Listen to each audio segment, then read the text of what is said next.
തീർച്ചയായും എന്തായാലും യാത്രക്കാരെ വലച്ച ഒരു KSRTC ബസിന്റെ കാര്യമാണ് ഇപ്പോൾ നമ്മൾ വ്യക്തമായി കേട്ടത്. യാത്രക്കാരി അഡ്വക്കേറ്റാണ് പത്മാലക്ഷ്മി നമ്മളോട് പ്രതികരണം അറിയിച്ചത്. എ വി തോമസ് ആയിരുന്നു മറ്റു വിശദാംശങ്ങളുമായി നമ്മുടെ പ്രതിനിധി ചേർന്നത്. മറ്റൊരു പ്രധാനപ്പെട്ട വാർത്തയുണ്ട്. മാനന്തവാടി MLA OR കേളു മന്ത്രിസഭയിലേക്ക് എത്തുന്നു. പട്ടികജാതി ക്ഷേമ വകുപ്പ് മന്ത്രിയാകും.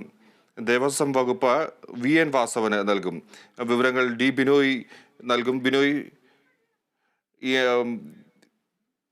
രാധാകൃഷ്ണൻ MP ആയ ശേഷം ഇപ്പോൾ OR കേളുവിലേക്ക് മന്ത്രിസ്ഥാനം എത്തുകയാണ്. മന്ത്രി ഇദ്ദേഹത്തെ എന്തൊക്കെ കാരണങ്ങളുടെ അടിസ്ഥാനത്തിൽ, എന്തൊക്കെ പശ്ചാത്തലത്തിലാണ് ഇപ്പോൾ മന്ത്രിസഭയിലേക്ക് തിരഞ്ഞെടുക്കപ്പെട്ടത്?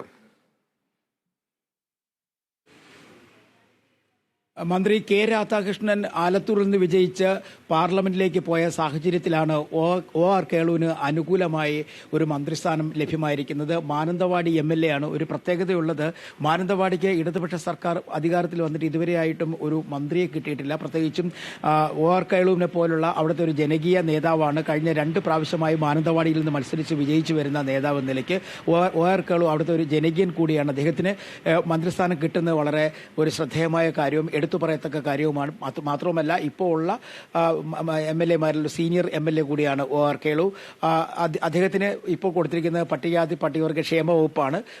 നേരത്തെ മന്ത്രിയായിരുന്ന കെ രാധാകൃഷ്ണനും നോക്കിയിരുന്ന മറ്റു 2 വകുപ്പുകൾ, പാർലമെന്ററി കാര്യം മന്ത്രി MB രാജേഷിനും ഒപ്പം ദേവസ്വം VN വാസവനുമായി പകുത്തു നൽകിയിരിക്കുന്നു. ഇപ്പോൾ OR കേളുവിന്, അതായത് പട്ടികജാതി പട്ടികവർഗ ക്ഷേമത്തിനായിട്ട് ഒരു മന്ത്രി മാത്രം എത്തുന്നു എന്നുള്ളൊരു പ്രത്യേകത കൂടിയുണ്ട്. പ്രത്യേകിച്ചും വയനാട് പോലുള്ള ജില്ലകളിൽ വന്യജീവി ആക്രമണം ഉൾപ്പെടെയുള്ള നിരവധിയായ പ്രശ്നങ്ങളുണ്ട്. കർഷകർക്കുള്ള പ്രശ്നങ്ങളുണ്ട്. അതുപോലെ പട്ടികജാതി ക്ഷേമവുമായി ബന്ധപ്പെട്ട പ്രശ്നങ്ങളുണ്ട്.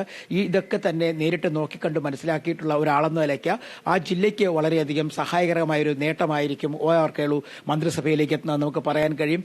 എന്നാൽ നേരത്തെ LDF യോഗത്തിൽ പ്രതീക്ഷിച്ചിരുന്നത്, CPM യോഗത്തിൽ, സംസ്ഥാന സമിതി യോഗത്തിൽ പ്രതീക്ഷിച്ചിരുന്നത് പോലൊരു വലിയ അഴിച്ചുപണി മന്ത്രിസഭയിൽ ഉണ്ടായിട്ടില്ല എന്നുള്ളത് ശ്രദ്ധേയമായ കാര്യമാണ്. ചില വകുപ്പുകളിൽ മാറ്റം വരാനുള്ള സാധ്യതയുണ്ടെന്നൊക്കെ നേരത്തെ സൂചന ഉണ്ടായിരുന്നു.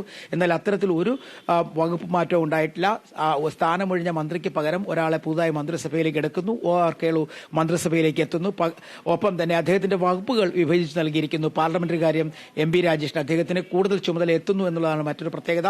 അദ്ദേഹം ഇപ്പോൾ തന്നെ പഞ്ചായത്തിന്റെയും തദ്ദേശഭരണ വകുപ്പിന്റെയും ഒപ്പം എക്സൈസ് വകുപ്പിന്റെയും ചുമതല കൂടാതെയാണ് അദ്ദേഹത്തിന് ഇതുകൂടി കിട്ടുന്നത്, ഈ പാർലമെന്ററി കാര്യം. ഒപ്പം VN വാസവൻ ഇപ്പോൾ തുറമുഖ സഹകരണ വകുപ്പ് മന്ത്രിയാണ്. അദ്ദേഹത്തിന് ഒപ്പം ദേവസ്വം വകുപ്പ് കൂടി കിട്ടുന്നു. അങ്ങനെ നിലവിൽ മന്ത്രി പദം OR കേളുവിലേക്ക് എത്തുന്നു എന്നുള്ള ഒരു പ്രത്യേകത.